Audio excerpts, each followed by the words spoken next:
नमस्कार, मैं भावना सोनी, आप देख रहे हैं आवाज डेली हंसी टीवी। कोडरमा डीसी के पहल की एक बार फिर तारीफ हो रही है। कोविड के तीसरे वेव को देखते हुए बच्चों पर आने वाले खतरे को महसूस कर बच्चों के लिए अलग कोविड भवन तैयार कराया गया है, जहां बच्चे सुंदर वातावरण में जल्द ठीक हो सकेंगे। इसके उद्घाटन के पूर्व उन्होंने अधिकारियों संग इसका निरीक्षण भी किया। आइए देखते हैं कोडरमा संवाददाता की ये खास रिपोर्ट। कोडरमा में कोविड संक्रमण के मामले को रोकने और संक्रमित मरीजों के बेहतर इलाज के लिए जिस सोच और योजना बनाकर काम किया गया है, उसके पीछे डीसी रमेश गोलप है। यही कारण है कि कोडरमा जिला संक्रमण के खतरों से जहां मुक्त हो रहा है, वहीं हताहतों की संख्या भी काफी कम हो रही है। अब कोरोना के तीसरे वेव की चर्चा है, जिसमें सबसे अधिक खतरा बच्चों को है। इसे देखते हुए डीसी ने तैयारी शुरू कर दी है। कोडरमा अस्पताल परिसर में सुंदर कोविड वार्ड बच्चों के लिए तैयार कर दिया गया है।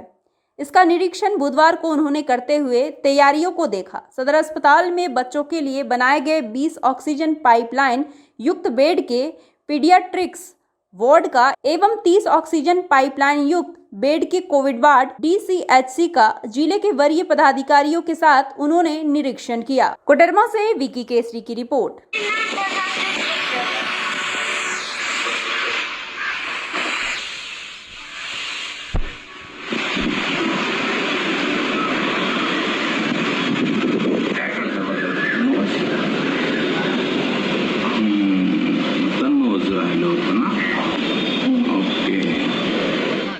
पहले कि तीसरी लहर के लिए बहुत ज़्यादा तनाव में नहीं रहना है।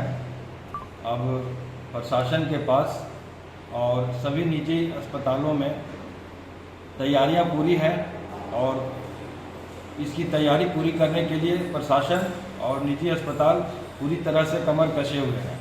इसलिए यदि तीसरी लहर बच्चों में आता है तो इसमें ज़्यादा डरने की बात नहीं है। बच्चों को सर्दी खांसी बुखार से बचा करके रखना है और यदि सर्दी खांसी बुखार होता है तो तुरंत अपने नज़दीक के बच्चे के डॉक्टर से मिलना है।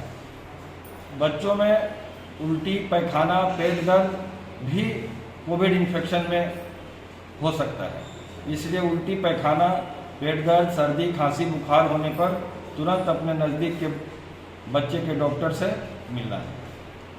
देखिए, हम लोगों ने 2 वीक्स पहले ही ज़िले के जो पीडियाट्रिक्स के जो डॉक्टर्स हैं, हमारे एसएनसी यूनिट्स के डॉक्टर्स हैं, ज़िले का स्वास्थ्य विभाग है, उनकी हम लोगों ने संयुक्त बैठक की थी और उसमें अभी जो एग्जिस्टिंग हमारा इंफ्रास्ट्रक्चर है कोविड को लेके, उसको अगर पीडियाट्रिक्स वार्ड में कन्वर्ट कराना है, बच्चों को लेकर तैयार करना है, तो किन किन नए इंफ्रास्ट्रक्चर की, नए संसाधनों की या फिर बच्चों में जो सिम्टम्स होते हैं उनको कौन कौन सी दवाइयों की आवश्यकता होगी, इसका असेसमेंट कर लिया है और हमने सिविल सर्जन को डायरेक्शन दिए है कि उसका प्रोक्योरमेंट शुरू करें।